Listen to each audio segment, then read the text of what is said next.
Hola gente de Leina, bienvenidos a este nuevo video. Hoy estamos en una nueva entrevista y vamos a ver sobre esta persona, su carrera y qué metas tuvo que ir atravesando para lograr llegar. Decime, ¿qué es lo que haces? Bueno, yo soy periodista, sociólogo y escritor.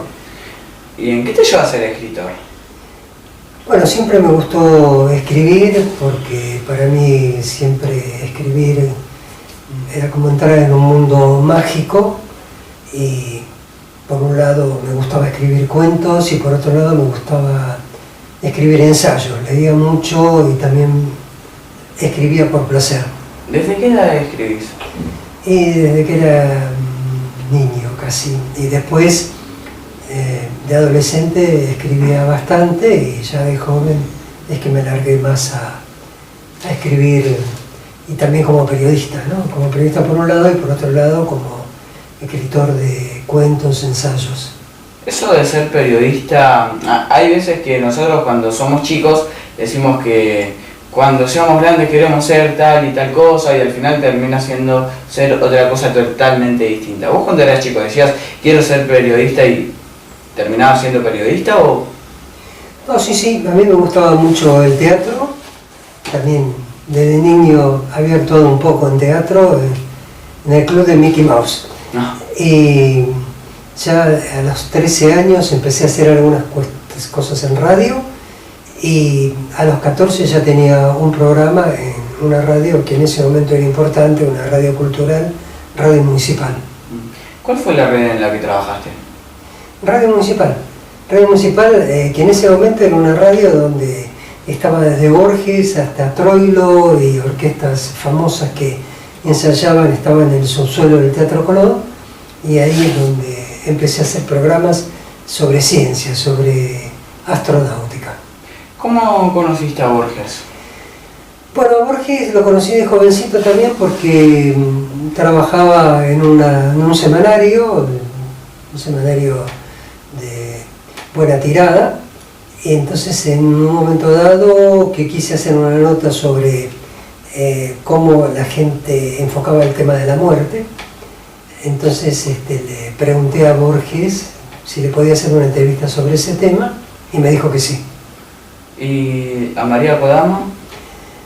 Bueno, a María la conocí posteriormente y en un momento yo hice una revista argentino-japonesa que tenía toda una parte cultural también, entonces le pedí por un lado a María Kodama si ella podía participar en el comité de la revista y a Borges, y los dos me dijeron que sí, entonces de ahí es que tuve relación con Borges y lo veía. En el comité de la revista que estás mencionando ahora, cuando fue la entrevista y todo eso, ¿cómo fue la sensación de tener a dos grandes personas importantes de wow, son muy grosas? Bueno, para mí era muy importante porque además eso significaba que yo podía verlo de vez en cuando Borges, charlar con él, inclusive íbamos a comer y hablábamos de distintos temas y siempre era una persona, bueno, por supuesto muy inteligente que decía cosas muy interesantes, ¿no? Y en el caso de María también. En el caso de María, me pasa que con María ya también era más divertido, digamos, con ella porque, bueno, no había tanta distancia, si se quiere, como podía haber con Borges, ¿no? Entonces era una amiga María.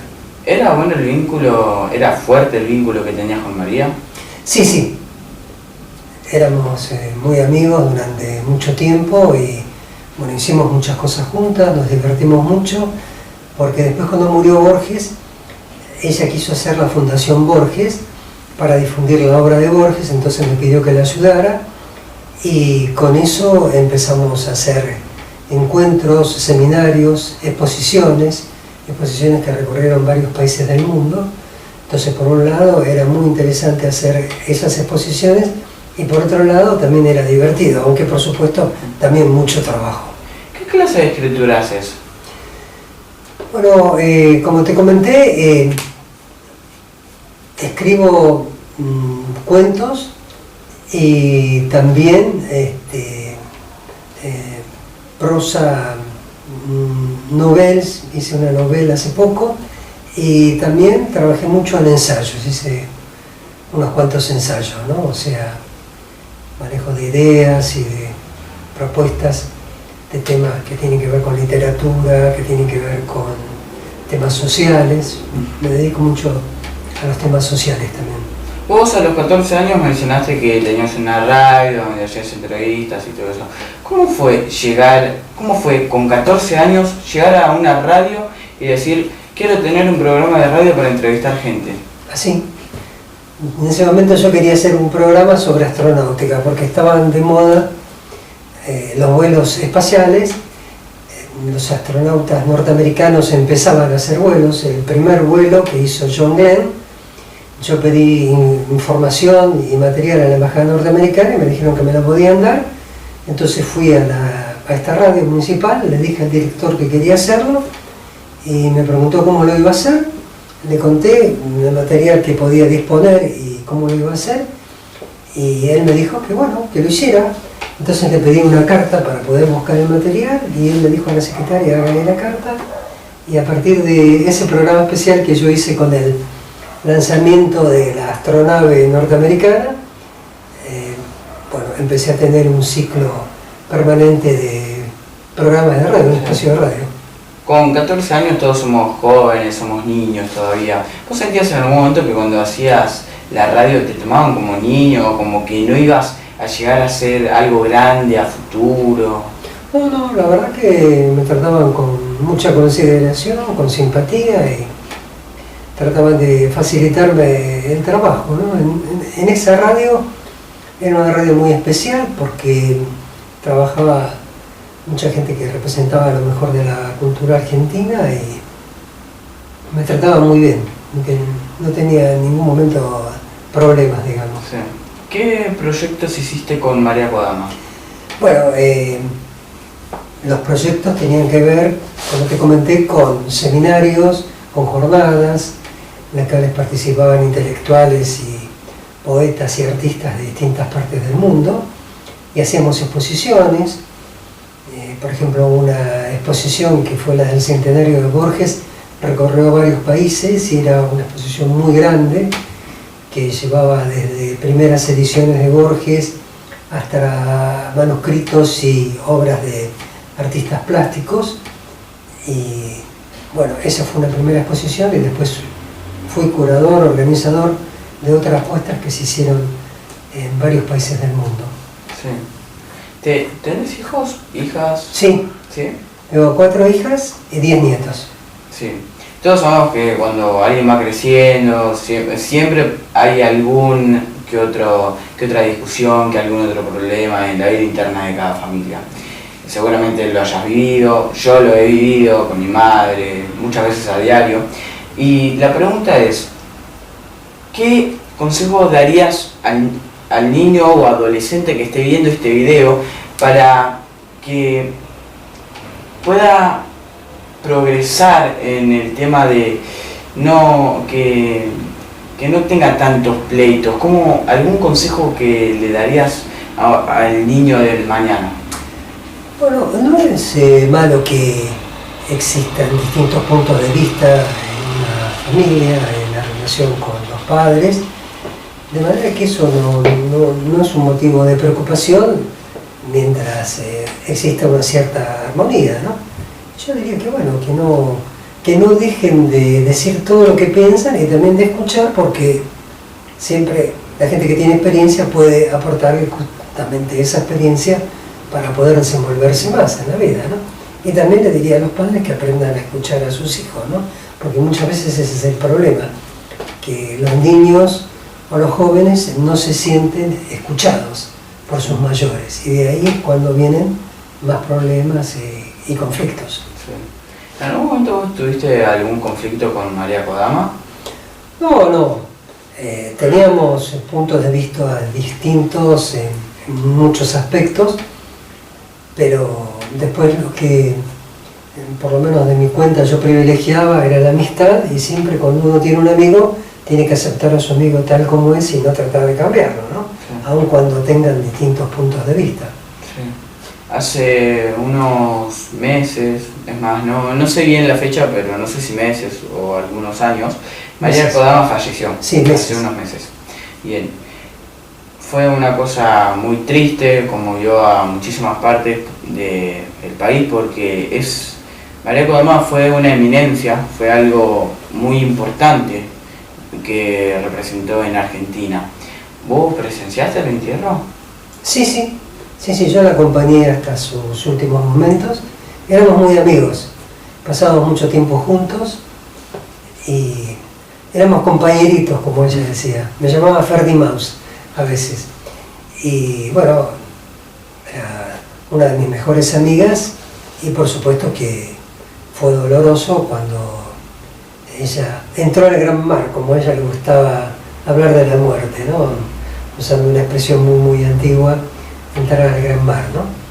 Pero bueno, es el ciclo de la vida y hay que aceptarlo, ¿no? Sí. Como ella decía, seguido Mektum, ¿no? Haciendo alusión a esa expresión que quiere decir destino, ¿no? Sí.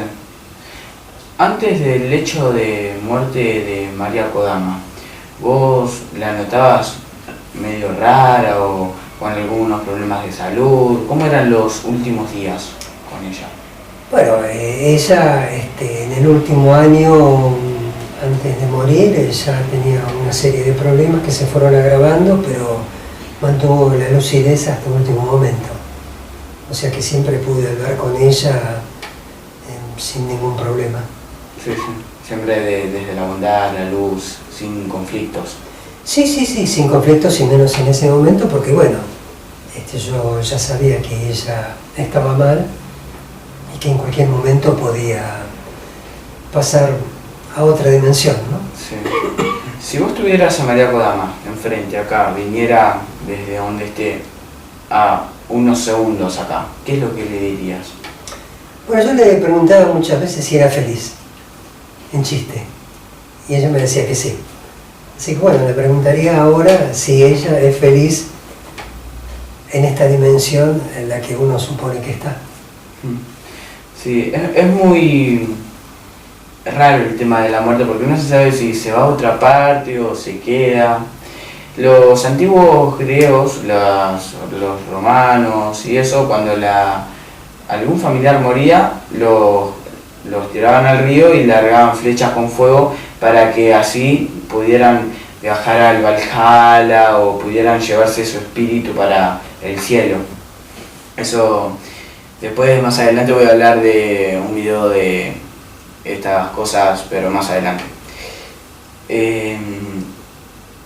Me quedan algunas preguntas todavía y yo quisiera saber cómo era cuando vos querías empezar a ser periodista, escritor y todo eso, porque vos contás que empezaste a ser escritor y periodista, pero teniendo 14 años. O sea, es un gran avance, pero teniendo 14 años, siendo un niño todavía. ¿Tus padres lo veían bien eso o tenían conflictos con que vos con 14 años tengas ya una radio y esas cosas? Bueno, mucho no les gustaba, pero tampoco se oponían. Como que aprendían a vivir con ello, digamos. Claro. Es decir, sobre todo lo que tenía un poco de temor, que yo no tuviera problemas en los ámbitos en los cuales me metiera, pero tampoco me ponían obstáculos para poder desarrollarlo.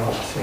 ¿Tuviste en algún momento problemas con otras personas que quisieran haberte hecho daño, no sé, por las redes o algo así? Bueno, esas cosas siempre suceden, porque cuando empezás a tener un poco de notoriedad, hay muchos que te atacan, sobre todo en la Argentina, ¿no? Sí. Pero sobre todo también si empezás a ser un poquito famoso, entonces hay muchos que por maldad o por envidia te empiezan a atacar. Pero yo no les prestaba demasiada atención, aunque realmente nunca me gustó ser famoso. Sí, fue una consecuencia que vino. Sí, tampoco fui tan famoso, pero en determinados momentos de mi vida empecé a tomar cierta notoriedad y ahí es cuando algunos te empiezan a atacar, ¿no? ¿Vos en algún momento pensaste que con la radio podrías llegar a ser famoso o algún periodístico, algún en medio? Sí, que seas alguien así reconocido por los demás, en algún momento pensaste que podría llegar a ser.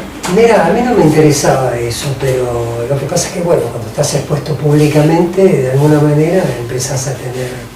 Visibilidad. Claro, como ahora con vos, por ejemplo, que Sí. nos van a ver muchos y de ahí hay gente interesante que se te acerca y hay otros que, bueno, buscan justamente perjudicarte, ¿no? Pero siempre son los menos y realmente esos son gente de lo peor y no hay que darle demasiada importancia. Hay una persona muy cercana a mí, muy querida amiga, que dice que si a ustedes los atacan con oscuridad o con maldad, hay que responder con luz y con bondad. Si a ustedes los insultan o los agreden de alguna forma, siempre hay que mostrar una sonrisa y ayudar al que no tiene o al que te está atacando. Y nada, esa es una de las cosas que dice esta fabulosa persona. Y me queda una pregunta más. ¿Cómo te llamas? Fernando Flores Mayo.